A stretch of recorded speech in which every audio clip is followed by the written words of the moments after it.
सुदामा जी के लिए अंक में भर लिया। उस सुदामा कृष्ण भगवान की भगवान ने सुदामा जी के लिए गले लगाया, सिंहासन पर बिठाया और बोले भैया आओ बैठो। और सिंहासन पर बिठाने के बाद भगवान बोले रुक्मणी जी आप जल लेके आइए। और महाराज जल लेने के लिए जाती हैं और सुदामा जी के चरणों में भगवान बैठते हैं।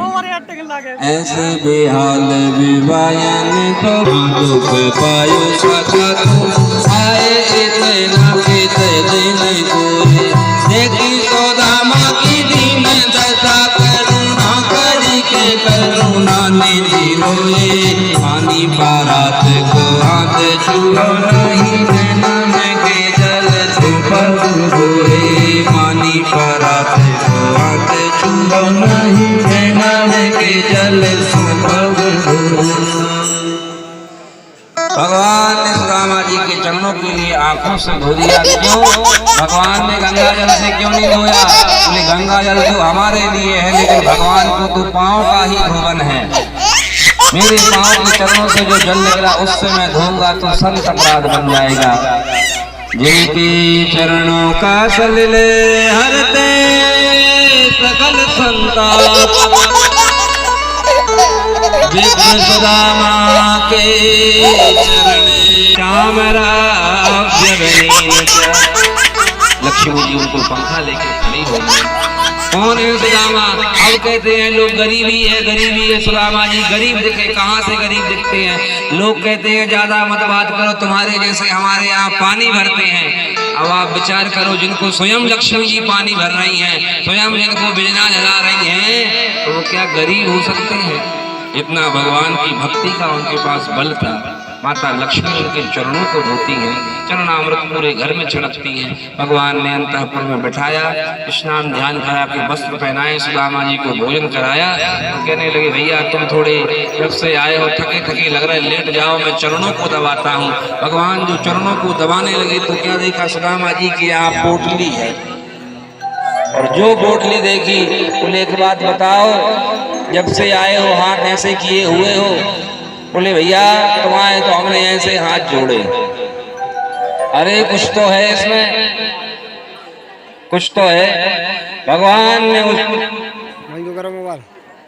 4 मुट्ठी चावल के लिए निकाल लिया, 1 मुट्ठी का पान किया, दूसरे का तीसरे का जब पान करने लगे तो तीसरे मुट्ठी देते ही रुक्मणी पकड़ी हाथ। ऐसी तुमको क्या भई संपत्ति की अनुचार। आज बहुत दयालु हो रहे हो। उस दिन भृगु ऋषि आए थे, छाती में लात मार गए थे, वो भूल गए। पंडित जी की हमें और याद है, कल तुम्हारे ब्याह की चिट्ठी लेके आए थे। वो यदि नहीं आते तो हमारी घरवाली नहीं, आप फिर शिशुपाल की घरवाली होती। इसलिए हम तो ये कह रहे कच्चे चावल है, सबको मिल बांट के खाना चाहिए, प्रसाद मिलना चाहिए। कच्चे चावल से पेट दुखने लगेगा। फिर खीर बन गई, सबने मिलके खा लिया।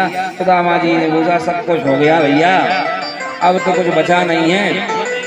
ऐसा है, अब बताओ मित्र तुम्हारे बारे में, तुमने विवाह किया कि नहीं? बोले भैया बताना क्या मिलाना। रुक्मणी जी आई, बोले पति प्रिया भव सौभाग्यवती भव पुत्रवती। इतने में आ गई जामवती। एक कौन है? लाला ये भी अपने ही घर से। अरे लाला 2 विवाह कर रहा है, पति प्रिया भव सौभाग्यवती आयुष्मती। इतने में आ गई कालिंदी। एक कौन है? बोले मित्र। उसमें बोलिए तो ज्यादा 1000 2000 बोलिए तो ज्यादा 10-15 हजार बोलिए तो ज्यादा। सुदामा जी बोले हमने हाथ जोड़ लिए, तुम्हें बता दो भैया कितने ब्याह कर रहा था। बोले मित्र याद है मैंने 16,108 विवाह किए। सुदामा जी ने लोटा छोटा लंगोटा उठाया दरवाजे के बाहर। बोले हम तो एक ही के चक्कर में सुदामा हो गए, तुम 16,108। भैया तेरी लीला तो तू जाने। पर क्या था, बड़ा आनंद हुआ। भगवान एक दिन के पास एक दिन रहते हैं सुदामा जी और सीधा आज अपने ग्रह के लिए जाते हैं। और जब यहाँ से गए तो सुदामा मंदिर देख डरे, यहाँ थी मेरी टूटी झोपड़िया, अब कंचन महल खड़े। सुदामा मंदिर देख डरे। ऐसा भगवान देता है, भगवान ने छुपा के सुदामा जी के लिए दिया है। ना गिन कर दिया है, न तोल कर दिया है, ना गिन कर दिया है, तो दिल खोल कर दिया है, तो दिल खोल कर दिया है। भगवान के चमत्कार में क्या गौर, बंसी की धुन पर आज भी चमत्कार करता है, बंसी की धुन पर सबके दुख वो हरता है, और आज भी अपना कन्हैया कई चमत्कार करता है, आज भी अपना कन्हैया कई चमत्कार करता है। कई चमत्कार किए सुदामा जी का संपूर्ण परिवार के साथ रहना हुआ, अंत में भगवान का धाम प्राप्त हुआ। इसके बाद में बहुत सी कथाएं बताई गई। सुभद्रा माता का विवाह कैसे अर्जुन के साथ हुआ, तीनों देवों में कौन महान है, ये वाली कथा बताई गई। वेदस्तुति की बड़ी प्यारी कथा बताई गई। फिर एकादश स्कंद में बड़ी प्यारी प्यारी कथाएं आती हैं। यदुवंश के लिए श्राप लगा, शाम के पेट पे जो कपड़ा बांधा तो महात्मा दुर्वासा ने श्राप दे दिया कि तुम जो हमसे हंसी मजाक कर रहे हो,